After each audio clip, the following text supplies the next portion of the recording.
ನಾವು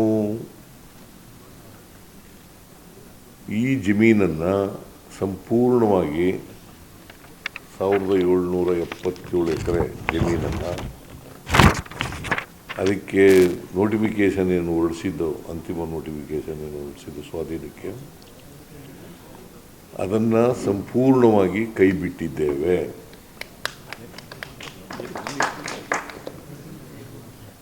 ಆದರೆ ರೈತರು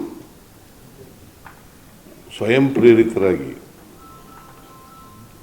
ಕೊಡಲಿಕ್ಕೆ ಮುಂದೆ ಬಂದರೆ ಅಂಥ ಜಮೀನುಗಳನ್ನು ಒಪ್ಪಂದದ ಮೇಲೆ ತಗೊಳ್ತೀವಿ. ಅದಕ್ಕೋಸ್ಕರ ಇಂಡಸ್ಟ್ರಿ ಬೆಳವಣಿಗೆಗೆ ಇಂಥ ಜಮೀನುಗಳು ಬಂದರೆ ತಗೊಳ್ತೀವಿ, ಮತ್ತು ಅವರಿಗೆ ಸೂಕ್ತವಾದಂಥ ಪರಿಹಾರವನ್ನು ಕೊಡ್ತೀವಿ. ಇದು ಬೆಂಗಳೂರು ಹತ್ರ ಇರೋದ್ರಿಂದ ಮತ್ತು ವ್ಯವಸಾಯ ಮಾಡ್ಕೊಂಡಿರೋದ್ರಿಂದ ಅದರ ಮೇಲೆ ಜೀವನ ಮಾಡ್ತಾ ಇರೋದ್ರಿಂದ ಈ ಜಮೀನುಗಳನ್ನು ಕೈ ಬಿಡಬೇಕು ಅಂತ ತೀರ್ಮಾನ ಮಾಡಿದ್ದೀವಿ. ಮತ್ತು ಭಾಳ ಹೋರಾಟ, ಇದಕ್ಕೆ ಭಾಳ ದಿನಗಳು ಹೋರಾಟ ನಡೀತಾ ಇದೆ. ಮತ್ತು ಎಲ್ಲ ಸಂಘಟನೆಗಳು ಕೂಡ ಹೋರಾಟಗಾರರು ಇದರಲ್ಲಿ ಭಾಗವಹಿಸಿದ್ದಾರೆ. ಭಾಳ ಮುಖ್ಯವಾಗಿ ರೈತರಿಗೋಸ್ಕರ, ರೈತರು ವ್ಯವಸಾಯ ಮಾಡಲಿಕ್ಕೋಸ್ಕರ, ಅವರ ಜಮೀನುಗಳನ್ನು ಉಳಿಸ್ಕೊಳ್ಳಿಕ್ಕೋಸ್ಕರ ಮಾಡ್ತಾ ಇರ್ತಕ್ಕಂಥದ್ದು. ಆದ್ದರಿಂದ ಮಾಡ್ತೀವಿ. ಎಲ್ಲಕ್ಕೂ ಇದು ಈ ತೀರ್ಮಾನ ಎಲ್ಲಕ್ಕೂ ಅಪ್ಲೈ ಆಗಲ್ಲ. ಜಡ್ಜ್ ಭಯ ಅದೇನ್ರಿ, ಅದೇ ಸ್ಟೇಟ್ಮೆಂಟ್ ಅದದು ಓದೇ ಸ್ಟೇಟ್ಮೆಂಟ್ ಹೇಳ್ಬಿಡಿ ಸರ್.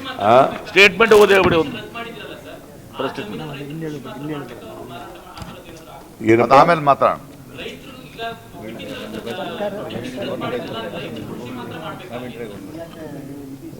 ಏನು ಅವ್ರು ಕೇಳ್ತಾ ಇರೋದೇ ಕೃಷಿ ಮಾಡಕ್ಕಲ್ವಾ?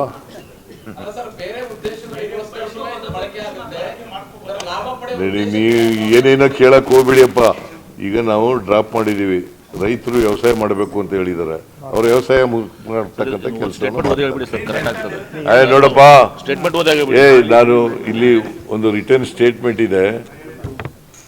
ಭೂ ಮಾಲೀಕರು ಸ್ವಯಂ ಪ್ರೇರಣೆಯಿಂದ ಮುಂದೆ ಬಂದಲ್ಲಿ ಹೆಚ್ಚಿನ ಹಣಕಾಸಿನ ಪರಿಹಾರ ಅಥವಾ ಹೆಚ್ಚಿನ ವಿಸ್ತೀರ್ಣದ ಅಭಿವೃದ್ಧಿಪಡಿಸಿದ ನಿವೇಶನವನ್ನು ನೀಡಲಾಗುವುದು.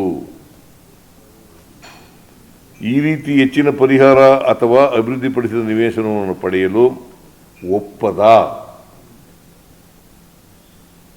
ಪ್ಲೀಸ್ ಅಂಡರ್ಲೈನ್, ಒಪ್ಪದ ರೈತರ ಜಮೀನುಗಳನ್ನು ಕೃಷಿ ಭೂಮಿಯಾಗಿಯೇ ಮುಂದುವರಿಸಲಾಗುವುದು.